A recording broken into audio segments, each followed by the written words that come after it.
Welcome to the GSMC Pets Podcast, the show that caters to pet lovers of all kinds.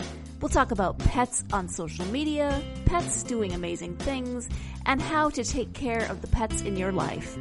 Whether your pet is a dog, a cat, a llama, hamster, reptile, or something more exotic, you'll find educational and entertaining information on the GSMC Pets Podcast.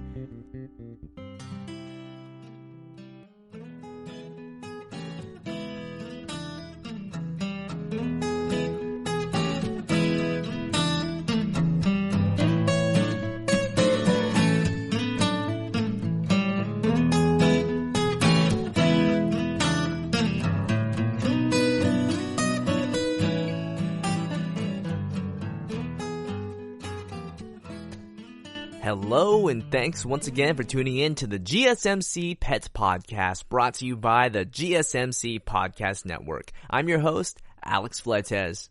So, on this podcast, I like to talk about some pretty interesting topics, ranging from what type of fantasy pet might be the best for you, the real-world inspirations of certain animals, and the fictional inspirations from video games and media, mainly from the series Pokemon. And a lot of other interesting topics, especially do's and don'ts of animals, what does belong in captivity, and such. It's also my goal to encourage education for any person who's interested in animals.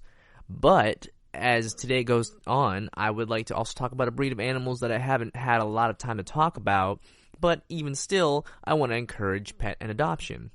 Now, believe it or not, whenever you go through the adoption process, it's not too difficult. There are actually a variety of animals that can be adopted at your local shelter or at other places as well. One place to consider is, obviously your local animal shelter, because a lot of animals do get left there or picked up, usually due to somebody not taking care of an animal, and then animal services needing to come and pick it up. And one type of animal that usually gets a pretty bad rep and is usually an animal that people need to consider, is this a good animal for me? Does this make a good pet? Should I keep this thing around? It's usually reptiles. Now, reptiles are actually very fascinating pets. They're great, very interesting animals. They have a lot to offer. They're just not always pets for everyone for one reason or another. Now, I find reptiles to be incredibly fascinating. Would I own one as a pet? If given the opportunity, I would. However, owning a pet is difficult for any person who isn't well equipped for one. Now, I have also done my fair share of research, and I also have quite a few friends who do own reptilian pets to know that they are definitely very lovable pets. They have a lot of interesting quirks that if you are a new reptilian pet owner, you may need to get used to. But even still, they are very fascinating pets. And you might be wondering, well, what's a good type of pet for me to start with if I'm interested in reptiles? Well, how about we go over that, and I'll share my thoughts with you. So, going off of what I know, I'm going to go just over a few reptiles that I believe are good pets. Starting with, a lot of people want some type of lizard. Lizards are good types of pets. 4 legs, relatively manageable, don't have anything super dangerous about them. But, I mean, yeah, sure, you can find a lizard anywhere in the outdoors, but maybe you want something a little bit bigger that you can hold that's not your typical animal. Well, usually people go through 2 options, and usually the main choice and option is typically an iguana. Now, I actually would argue not to get an iguana, but rather get its subspecies, the water dragon, which is a breed of iguana, but it's more of a subspecies of iguana. And the reason why I recommend this species is because iguanas are actually a lot more aggressive than people realize. Now, they don't exactly rip and tear, but they do actually have pretty sharp, or rather pretty stinging tails. Not like venom tails, but rather they whip it very quickly and it can hurt pretty hard. Females especially can be pretty aggressive in the iguana breed. But with water dragons, they're a lot more calm. They're a lot more sort of social creatures, and they actually do have a little more of a variety of range. So whereas iguanas are more of a tropics, water dragons actually are a bit more they're more shy in the wild, but when they come into captivity, they actually become a lot more energetic creatures. They're very simple and easy to manage, but they're just a very minor variation of iguanas that are a little less aggressive. They live in a lot of grassy, wet areas, and they do have a lot of similar traits to iguanas, but they are actually a little bit smaller too. So they're nothing to seriously worry about as well. They're fascinating creatures.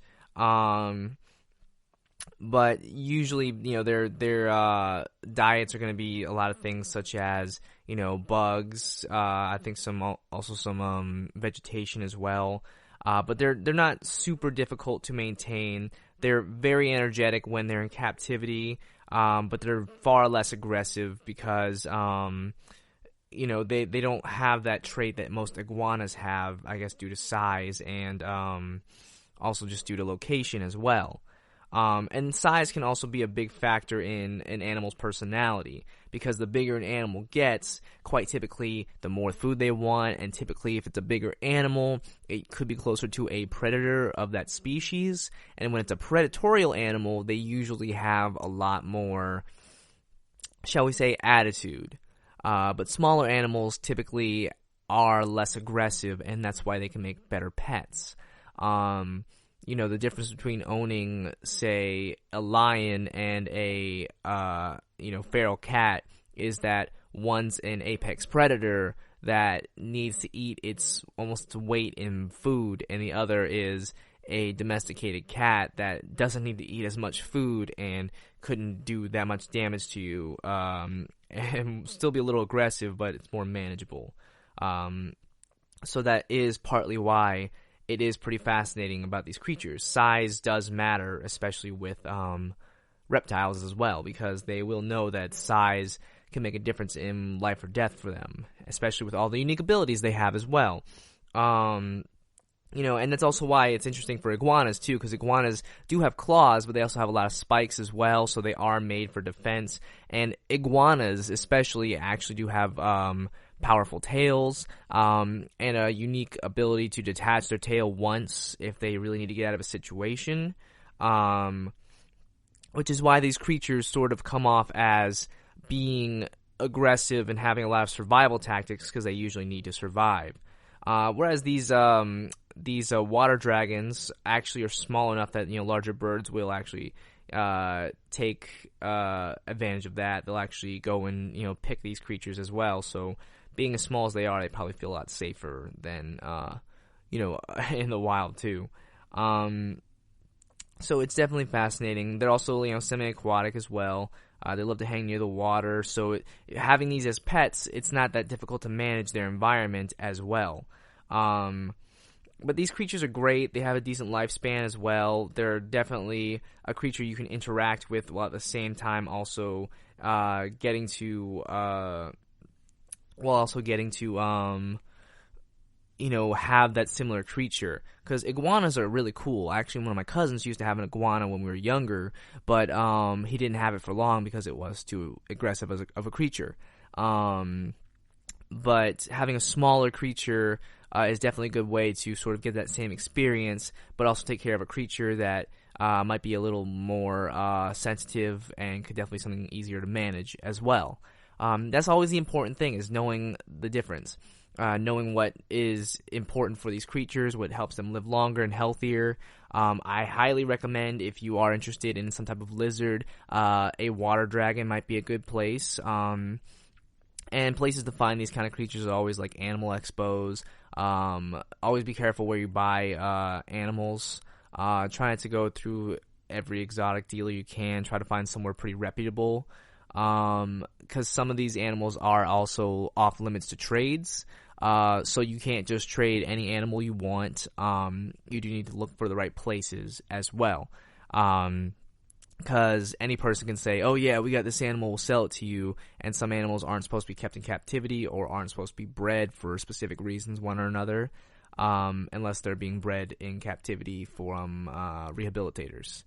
But with that being said, we're going to go on a quick break, and when we come back, I have a few other reptilian animals that I think will be really good beginner reptile pets if you're interested. But definitely stay tuned. We'll be right back.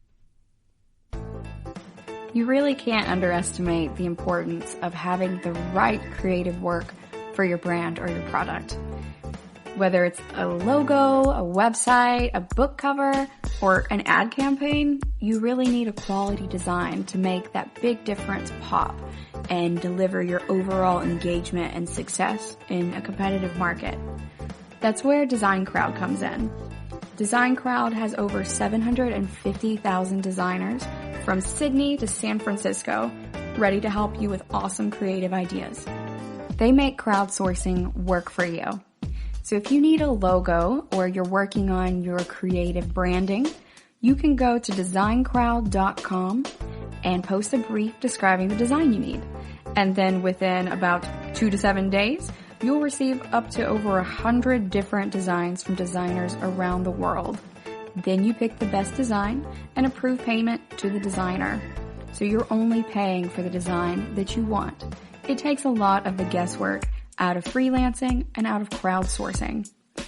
And you don't have to be a huge company like Harvard Business School to use Design Crowd, although they have used it as well. You can start a project on Design Crowd for as little as $99.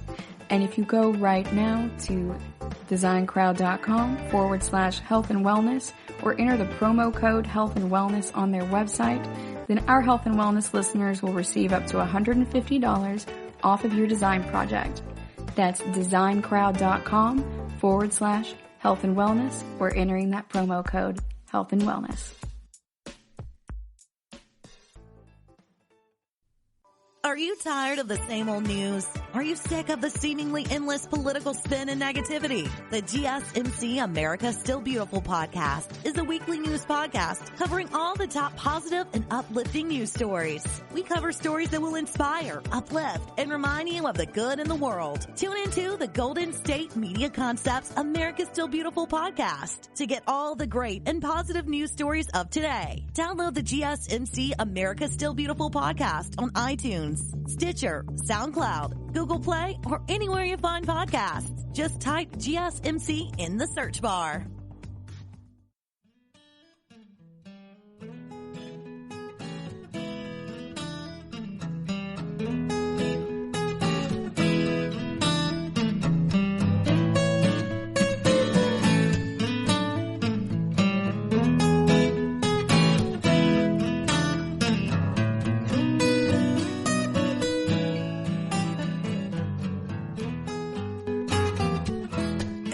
Thanks for stopping by today. We're back with more pets. So we've been talking about reptilian pets, and where's a good place for you to start? We just talked about the interesting water dragon, a subspecies of the iguana, and why that is a better creature than, say, a standard iguana. But I do have a few other interesting ones for you, so let's get started with that. So, when we think about reptilian animals, we typically think about the scaly ones who slither or claw, but we don't really think about the other reptilian creature that, typically people forget is a reptile. Now, people want to assume this is amphibian, but here's the thing. It's not. It's honestly not an amphibian. It is a full-on reptile. Probably one of the most well-known types of reptiles, the ones with the hard shells. And we're talking about tortoises. Now, turtles are very good pets. They're not anything too dangerous unless you end up finding like a snapping turtle, which in that case, that's a no-go area. But with a tortoise or a turtle, those are pretty good reptile pets to start with. But specifically, what kind? Most people think it's the best to go with a simple red-eared slider, which are very easy to identify because if you see these turtles, they usually have red spots on the side of their head, hence the red-eared slider. But those turtles actually have a lot more maintenance than most people would like. So with red ear sliders, they require sort of more space, they grow very frequently, and they also require a lot of specific types of proteins and stuff to keep afloat for a while. Trust me, they are difficult when starting out, but they become a little easier over time. But there is a species that is actually better to have along instead of a simple red ear slider, and that would actually be a tortoise, specifically a Russian tortoise. Reason why is because with the Russian tortoise, they actually have a little bit of a longer lifespan and actually interact better with people. On top of that, their diet is actually a little easier to maintain as well. So a lot of people get confused. What's the difference between a turtle and a tortoise? Quite typically, turtles are between land and sea. Tortoises usually stay on land. You can usually tell this by their sort of claw, hand, fins, whatever you want to call them. So if you look at a turtle and you see they have flatter hands with little bitty claws on the end, if they look like just sort of flat, sort of flippers, then that's typically a turtle. Whereas a tortoise has sort of like long, thick, stonky hand pads that it uses to sort of crawl on the floor. So it might look a little bit more, if you look at them comparison, a tortoise's hands and pads might look a lot more like an elephant's foot than a turtle's, which might look closer to a duck's foot. That's a good way to tell the difference because the turtle needs those flat paw hands to swim through the water. Now, on top of that, a Russian tortoise is a very small species for a tortoise. Tortoises, which are some of the oldest living creatures on the planet, usually having some of the longest lifespan aside from humans. But they will live quite a long time if taken care of well and left in a good environment. Other than that, they're very easy to manage. They're not super, they're not like absolutely nothing pets, but usually you'll need to feed them things like lamb lettuce and plantains, and other like dark leafy greens. It should be pretty variety, even including some dandelions in there. And usually you just need to make sure that you're aware of the plants, but you have to be very cautious of what to feed them as well. They're not very hard to find out what they'd eat. Making sure they get plenty of water, a lot of space is what I meant. You might want to get a lot of space for them because they need to make sure they can still roam a bit. And then, of course, something that's really important too is that they are well exercised as well. Make sure they're able to get around and move, and that they soak up plenty of nutrients. Sunlight's always good too. But they're very simple pets. Usually you need to feed them, say, every day or so, but after a little while, as they get older, they don't require as much feeding. Usually you can feed them maybe every 2 days or so. But even still, they're very simple to maintain, but they are smaller tortoises, which tortoises tend to live a bit longer than turtles. But they're very simple creatures, and they're very great to have around. Now, one thing about turtles versus tortoises is also the livelihood of the animal. How do they feel about being around? How energetic are they going to be? Things like that. They're very, very small turtles. They grow maybe about 10, like a max seem to be about 10 inches. So that's not very big at all. They're very small, which is perfect too because they're small, they're mobile, they're not speedy, but they are still relatively quick. And also they tend to spend about they tend to spend a few months in dormancy, so they could actually be dormant for a couple months if need be, maybe during the winter time. So you probably don't have to worry about them as much. And they can live up to about 100 years. Now that's, of course, depending on how well they're taken care of and their sort of environment. But a tortoise is definitely a good pet if you're in the long haul. And you're not worried about something getting really huge. So it's definitely something. Now, you may want a pet that's pretty active, that moves around a lot, that does a lot. Tortoises might not be that. They might be active, but they're not going to be super speedy animals. They're not going to be, crazy ridiculous, but they're definitely going to be loving companions. If you want to start with a reptilian pet and you don't want to have to worry about something super dangerous or something that can, crawl away and, get lost somewhere, I definitely think a tortoise is a good spot. I myself have had some turtles as pets for a little while, and they were actually a lot more of a hassle to take care of. But if it was a tortoise that already had a few months on it, it probably would have been a completely different story. But that's just kind of how it goes. You kind of learn with animals as well, and you need to do plenty of research. I didn't do enough research on them, and things unfortunately didn't go very well. But that's sometimes how it goes.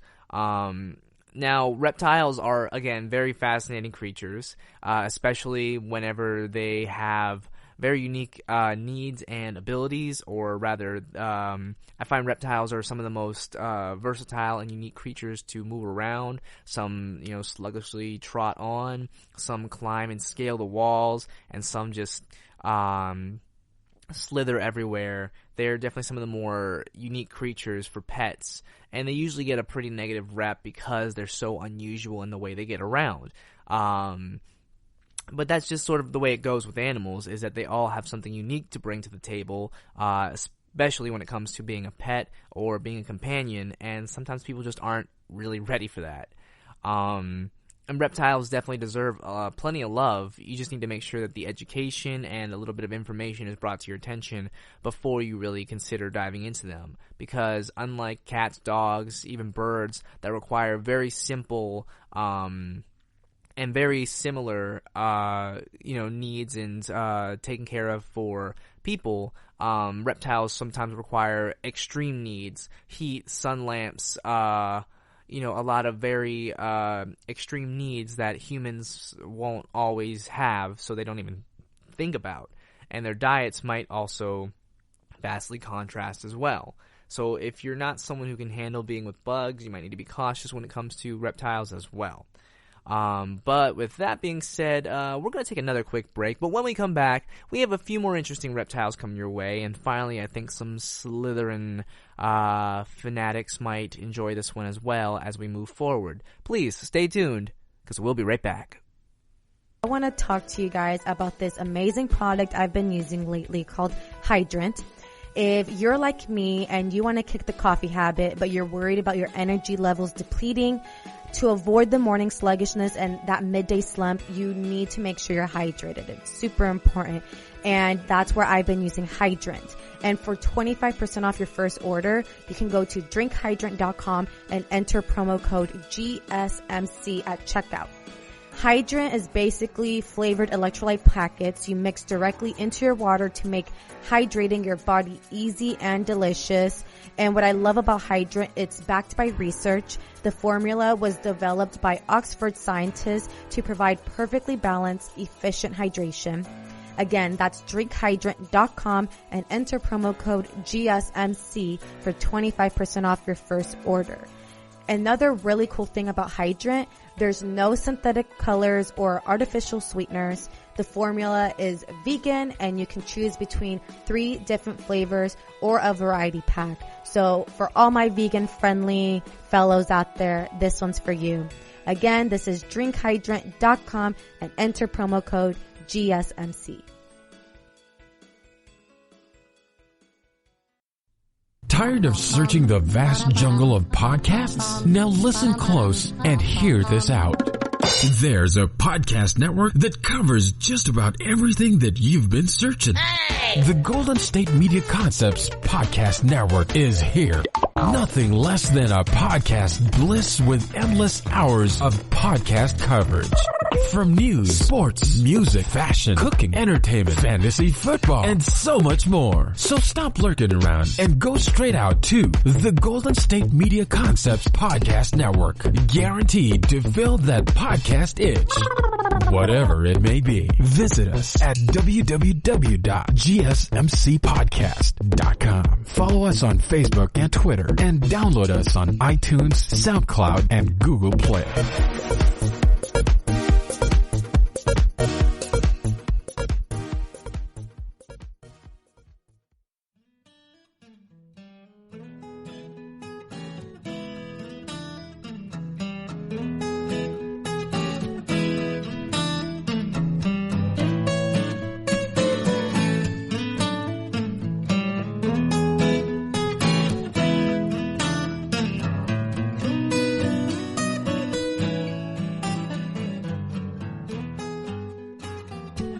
And we're back. Thanks so much for sticking around today. Today we are talking about reptilian pets, what you need to know before getting started with one, and is it right for you? And a lot of interesting facts go along with it. Now we've taken some time to talk about water dragons, which are essentially a subsect of iguanas, and we've also talked about tortoises, why I think they're a little bit better than turtles in regards for pets and their longevity. But now let's talk about another interesting little buddy here. This guy has definitely been smiling at me this whole time. Very, very fascinating, very interesting creature. They're known to be all smiles and actually were thought to be extinct for a while. And here I'm talking about crested geckos. Now, crested geckos are very interesting in regards to the fact that they are just sort of like lizards. They're all smiles. They have interesting characteristics going on for them, but they make excellent pets, despite the fact that they were actually on the brink of extinction not that long ago. Now, their dietary needs are very easy, a lot of insects and some simple foods you can find around. On top of that, they also are very entertaining and fun to look around with as well. But they are definitely creatures that require a decent amount of space, but not as much as you would expect. Now, what's interesting when it comes to crested geckos is the fact that, if you've ever seen one, they are these lizards, small, probably small in the size of your hand, but they have big eyes and big tongues. They're very fascinating creatures. They love to jump, and actually, the reason why they have such big eyes is because they don't have eyelids. And sometimes they'll keep their eyes moist, usually by licking them. So if you've ever seen a lizard do that, it's a gecko. But it's interesting, though, because their eyes actually do sort of wipe away debris. So that's cool. Cool? Yeah, cool. They are a bit more nocturnal creatures, so they'll probably sleep more at times during the day. So if you are a night owl yourself, then you might actually be in for a fun little roommate with you. Now, these creatures are fascinating. They typically were found around places like in South Providences, the Isle of Pines, a lot of, more tree-heavy areas. But for a while, these creatures were actually believed to be extinct up until 1994. After that, they were kept primarily in... They had protected status, and they were primarily in, conservation for a while. And now they are also a very popular pet trade. So this creature has actually repopulated through trade and pet breeding, which is interesting. And now, usually one thing about pet breeding and trading is that, when it comes to animals, some animals are believed to be very simple for trade and breeding because they're creatures that wouldn't really survive well in the wild, or they're more exotic and they can't get around very easily. And there is, more proper pet trading, but there is also illegal pet trading as well. Creatures that aren't supposed to be bred for pets that people still try to pass off anyway and sneak under the radar. And in this instance, whenever this kind of thing happens, usually that's never good for the animal. It's usually obviously people trying to make a lot of money off of a dying breed of creatures, because obviously when there's supply and demand and there's less of a creature, there's more of a demand for it. That's never a good thing. And in this case, this creature was actually believed to be extinct, but now they're at sort of a vulnerable status, meaning that they aren't exactly in danger, but if something were to happen to their population in the next couple years, they could enter the endangered list again. But seeing as how they are a popular pet, it doesn't seem likely to happen, which is definitely a good thing. You always have to be careful with the pet trades and with a lot of exotic animals, because something can fluctuate in their numbers. Just have to be very cautious of that. Excuse me. Now, what's interesting also is that these creatures, if you've ever seen a gecko, unlike, say, our water dragon, which is more of a large lizard iguana that, has claws and climbs on things and has a powerful tail, the crested gecko is actually more like a frog, where it sort of sticks to its walls and has more froggy-like attributes to it. So, honestly, the gecko is almost like a frog and a lizard mixed together, but it's pretty cool.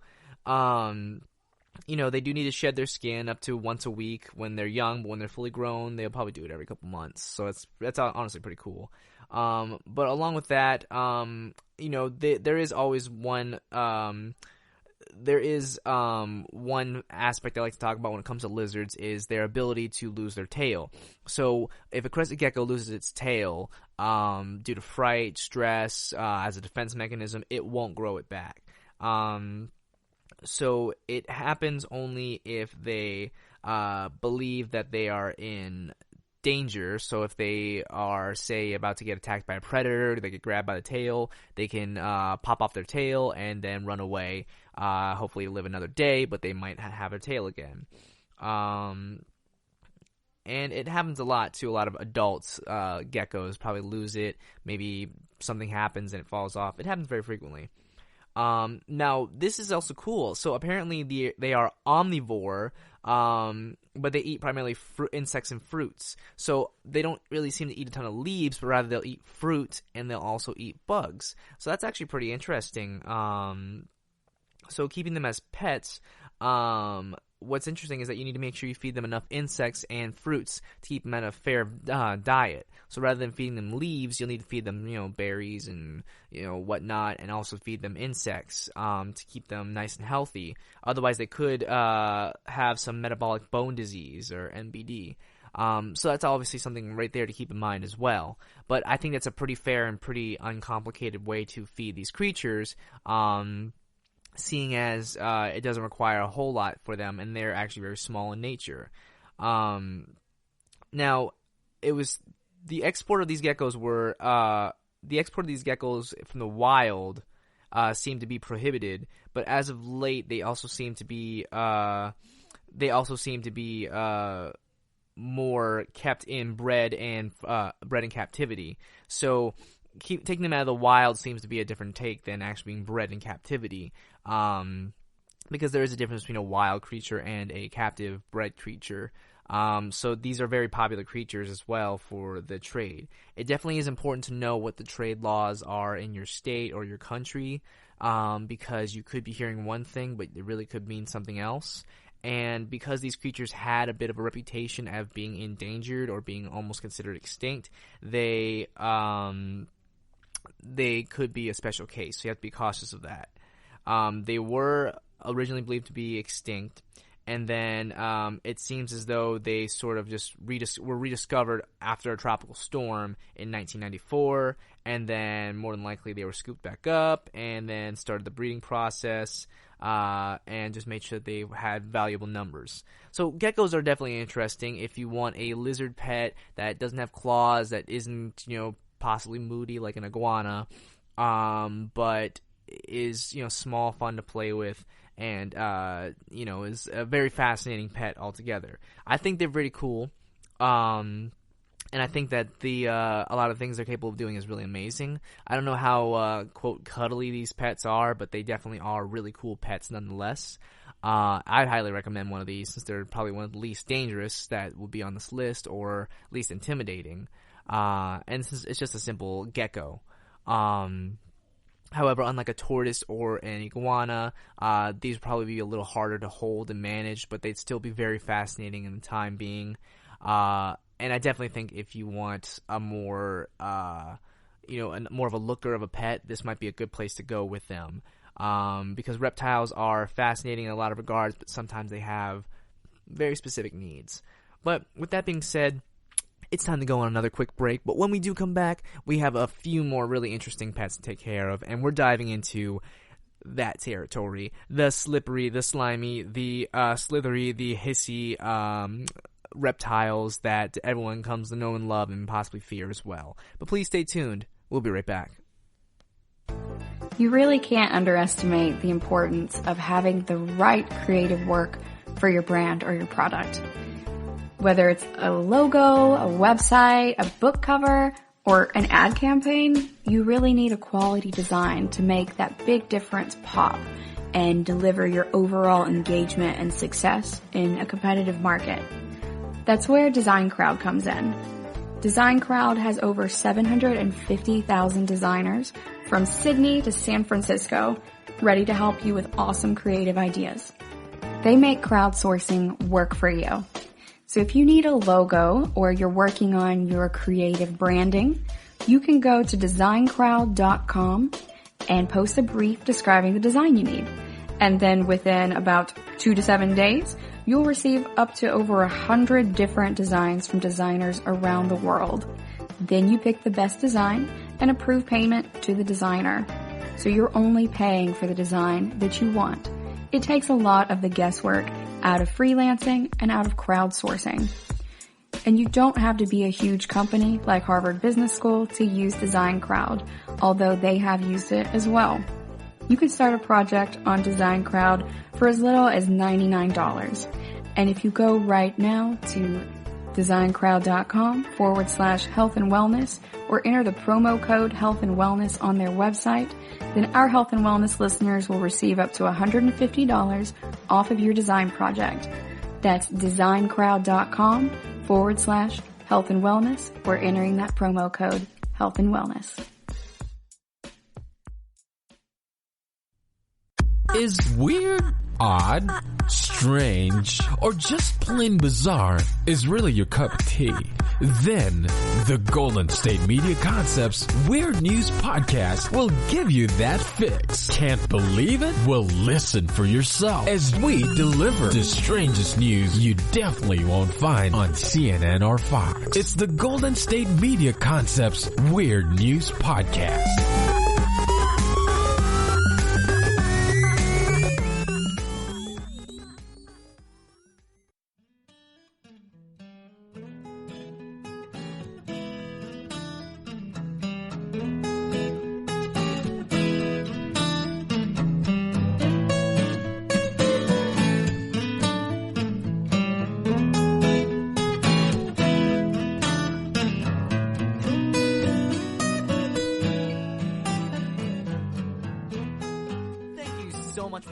Today we're having fun here on the Pets Podcast talking about scaly pets and what you need to know for getting started and what might be the best starting pet for you. Now, we've previously talked about a lot of scaly pets already. We've talked about tortoises, we've talked about iguanas and water dragons, and we've also talked about geckos. But we haven't talked about the big one, the one that I've obviously been stepping around and saving, for just the right moment, the one that just slides in and sort of takes you by surprise. We're talking about snakes. But what is the right type of snake as a pet? What's the right snake to start you off with? Well, you may be surprised. So, when it comes to snakes, you have a few options actually. And between all of them, you have a few of them. You have corn snakes or rat snakes, which are very smaller snakes, which have a lot more brighter colors. They're snakes that enjoy being in the branches. They're snakes that usually can be found doing a lot of times, doing snaky things, obviously. But they're smaller snakes. However, in my opinion, the better snake is the bigger snake, the one you can actually sort of interact with more. Some people do enjoy a smaller snake. But having a much larger snake usually means there's more to handle, there's more to sort of keep in track of, and a lot of times there's even more of a snake that has sometimes more variety and sometimes even personality. And that snake is actually going to be a ball python. Now, this is probably one of the more common snake breeds out there, and there's a good reason for that. They're very easy to manage, and they're not highly aggressive. Now, in the wild, they can be more territorial, but a ball python is a much larger snake, but it's a fairly decent size. There are actually bigger ball pythons, but for the size that they come in, they are a fair size, much bigger than a corn snake or a rat snake, but they also have a lot more sort of variety to them, a lot different colors. They're not highly aggressive, and because they're not venomous, they are a lot safer to have because they're constrictors. Now, there are some scary stories involving pythons, but here's the beauty of it. It's not going to deal anything to you so long as you take the proper precautions with them. Now, one thing to know is, well, how do we know if they're dangerous or not? As long as you don't, you take care of them and you don't put it in a situation where it'll feel threatened, it usually won't be dangerous. They are terrestrial species, meaning they're usually known to be more on the ground, and they're constrictors, meaning that they kind of wrap up their enemies and squeeze them. But they're very simple to manage. Now they are carnivores, so as such they usually do eat small mammals, mice, gerbil, shrews, and occasionally birds. But the thing about this is that that's kind of easier to manage, and if you are a person who wants to actually manage with a snake as your first pet, your first reptilian pet, then you'll obviously also need to be adept to handling mice as well, and that might be something to come over. So that could be probably one of the biggest hurdles of owning a snake, specifically a python, because you may have to deal with that a lot. Now, in captivity, they're very, very simple, but what is interesting is that because they've been bred so much, they actually do have a lot more. They're sometimes bred for style as well, depending on their patterns, depending on sometimes their color, so they can get bred for that as well. But other than that, if you try to catch a wild python, they'll probably have a much more difficult time adjusting to captive life. Sometimes they won't eat, and sometimes they can carry parasites. So that's why if you do actually get one of these pets, it's usually better to get them from a proper breeder or animal caretaker than to just try to find one, because it's a lot more dangerous than you think. Even if they're not dangerous to you, it still is a dangerous thing to keep around because it is a wild animal, and a wild animal is usually more accustomed and more likely will do better in the wild. And apparently some species have actually survived for over 40 years, with the oldest being 47 years. So that's pretty impressive. It gives a tortoise a run for its money, but the tortoise still wins out pretty well. Most ball pythons will eat rats, mice, and sometimes they'll eat chicken, but that also depends on size and what you're willing to feed it. But again, they're not extremely difficult creatures. They're a lot more simple, but they are still large reptiles. They're snakes. So one thing you might be adjusting to is how comfortable you are with the anatomy of a snake. A lot of people do give them a bad rep because snakes are either considered evil, snakes are considered unusual, and that's sort of the take you get with reptilian pets, is that they have a lot of differences that make them so special. But a lot of people aren't used to those differences simply because it's a creature that doesn't get a lot of commonality in houses. It has become more common to see snakes in houses nowadays, but they're really not aggressive creatures unless you have an aggressive snake breed. But then again, a lot of really dangerous aggressive snake breeds can't be had as pets. So if you know someone who has a very dangerous breed of snake, a venomous breed or a more aggressive breed, then it's possible that wasn't really caught, it wasn't gotten legally, or somebody caught one in the wild, which is impressive, but again, it's not good to take a wild animal for your first pet. I would highly recommend, if you are interested in any type of pet, of snake specifically as a first reptilian pet, then I would say go with a python. They will last a while. They have a pretty decent size to them. If you decide you want to sort of branch out and do something a little smaller, maybe a little different, a corn snake or a rat snake are definitely good options as well. Very simple maintenance, very similar, but at the same time on a smaller scale. And you don't have to worry about anything super dangerous or anything super complex with them. Of course, there will be the eventual shedding. There will be a lot of simple things to go along with the snakes, but it's nothing serious you have to worry about with these animals. They won't hurt you. They're not aggressive. They can actually be quite sweet. You just simply need to be very respectful of the creature regardless, because they are more sensitive creatures. They use their whole body for everything they do, so sometimes they might have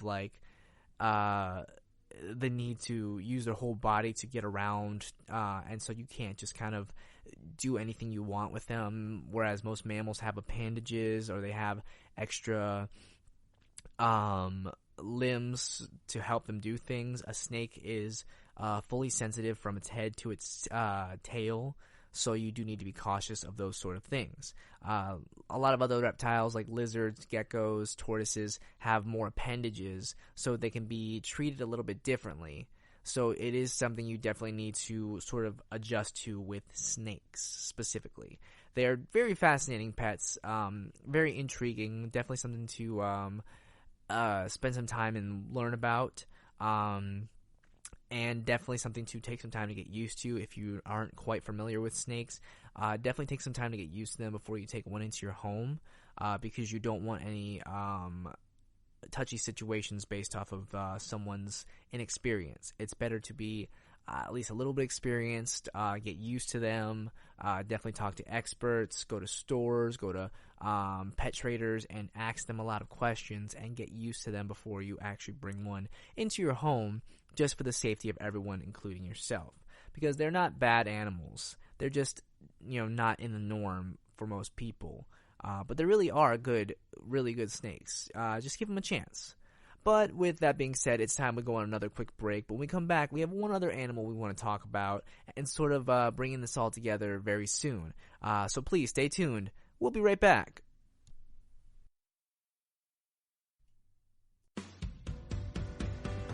The Golden State Media Concepts Travel Podcast, the show that gives you advice on everything travel. We explore places you've always wanted to go, as well as giving tips for traveling in those places. We'll give you advice on the best sites for travel tips, information, and discounts. Join us as we travel the world, explore cultures, and meet new people. The Golden State Media Concepts Travel Podcast has got you covered. Download the GSMC Travel Podcast on iTunes, Stitcher, SoundCloud, Google Play, or anywhere you find podcasts. Just type GSMC in the search bar.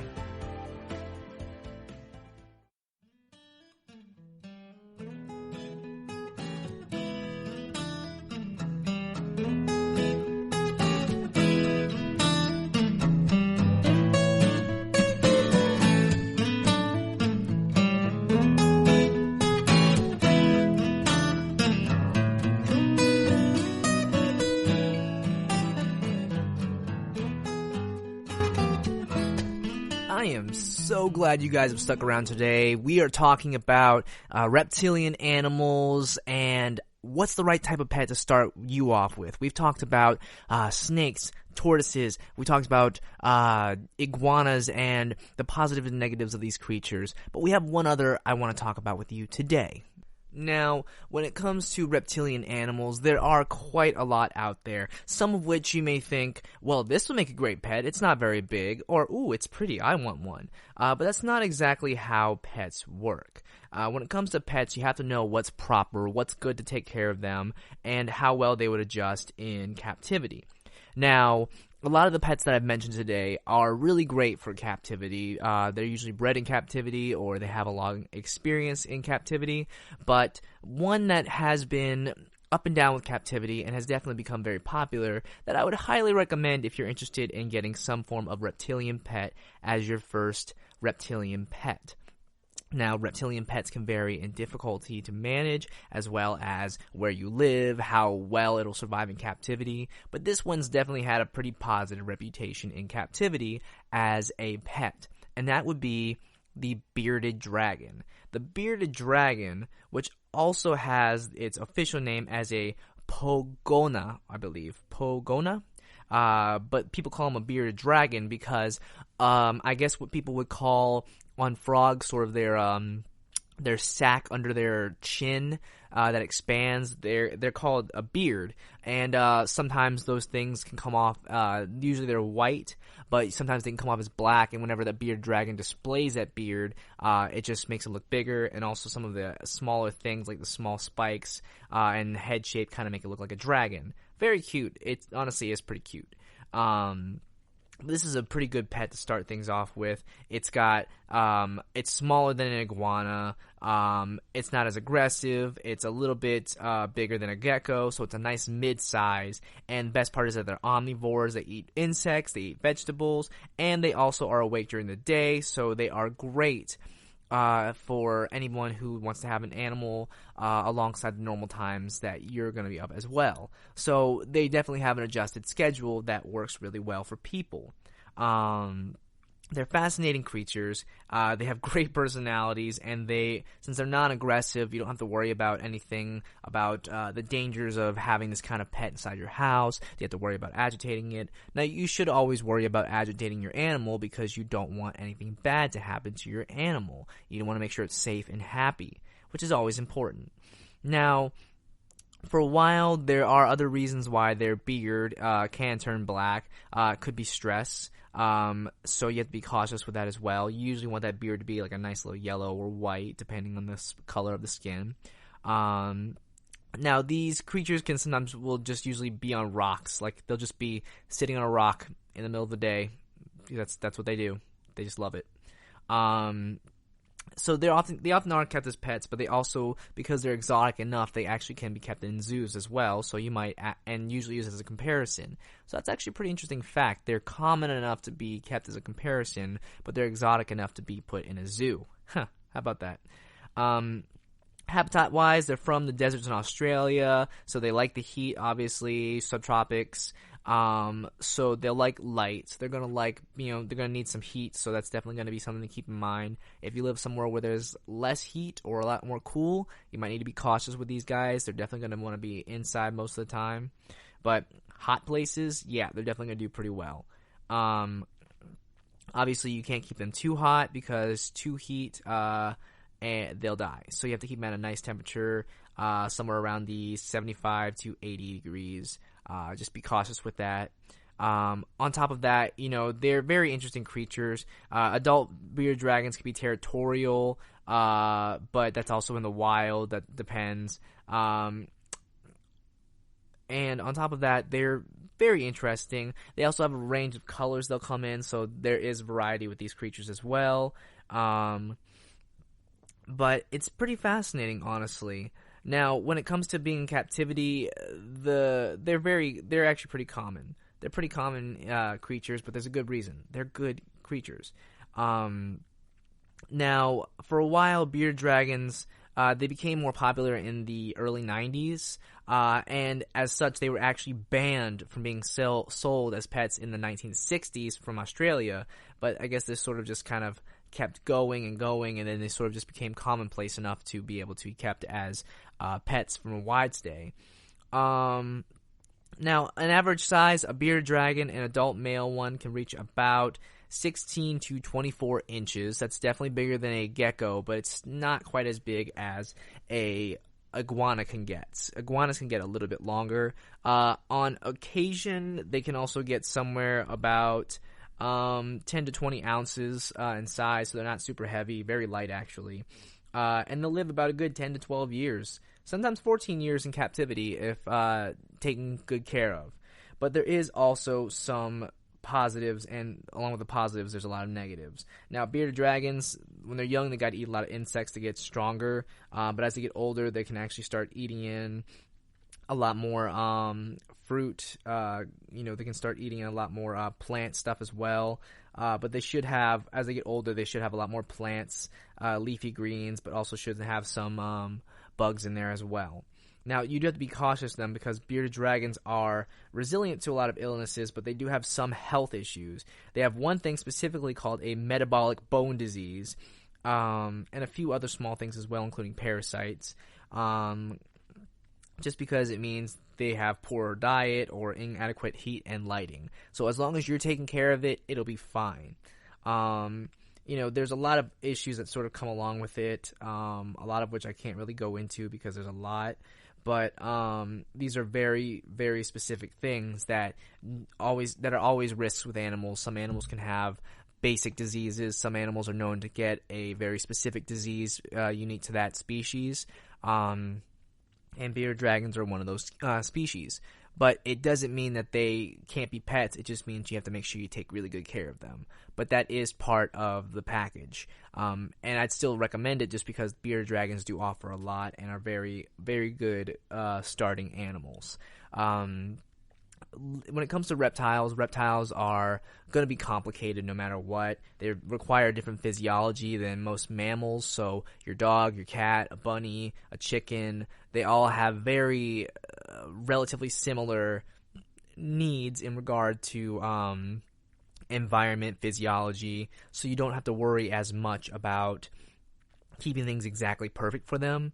But with animals like reptiles, turtles, tortoises, snakes and such, they have different, being cold-blooded, they have different needs, so they survive in slightly more exaggerated climates and also have different physical ailments that sometimes you may not have heard of unless you actually take the time to take care of reptiles.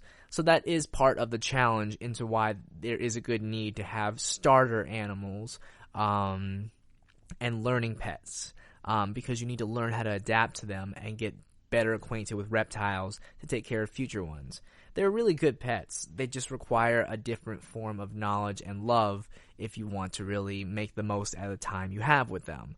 That's just how things roll for these creatures because they're just so much different, but they are such a trip to have as well. I've had my fair share of experiences with them, and they are interesting, fascinating, unique, but they're also delicate and a little bit of work, but they can be highly worth it if you really want to take it on. And I would say if you're up for the challenge, go for it because they are highly rewarding as pets and an experience you only get once in a lifetime that really it wouldn't hurt to take advantage of if you really are interested in it. But we're about to go on another quick break, and when we do come back, we want to wrap this all up on a nice little bow, sort of go over our pets and things you should know about them, and just sort of come together and make sure everyone's all caught up. With that being said, we're going to go on a quick break, and we'll be right back. Please stay tuned.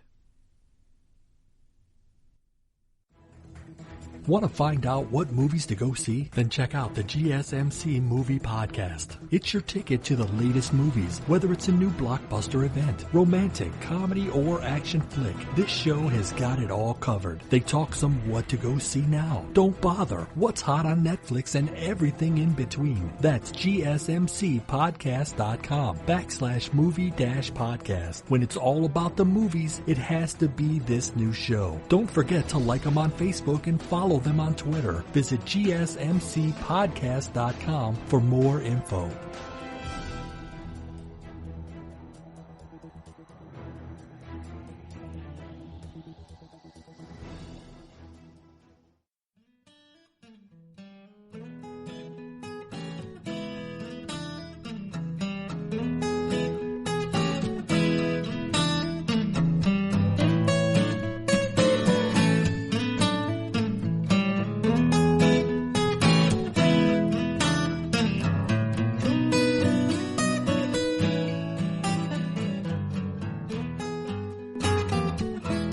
We're back. Thanks so much for tuning in today for the GSMC Pets podcast.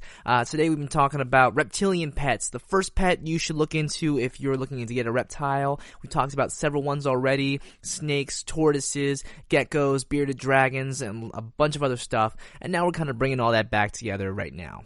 So today, as we've discussed a lot of the reptilian pets, we've discussed first pets that would work well for individuals who aren't quite familiar with reptiles.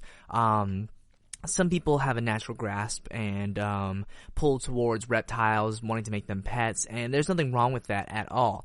Reptiles are just as viable pets as any other type of animal, so long as you know how to properly take care of them and provide for what they need, and to make sure that you can give them the adequate attention.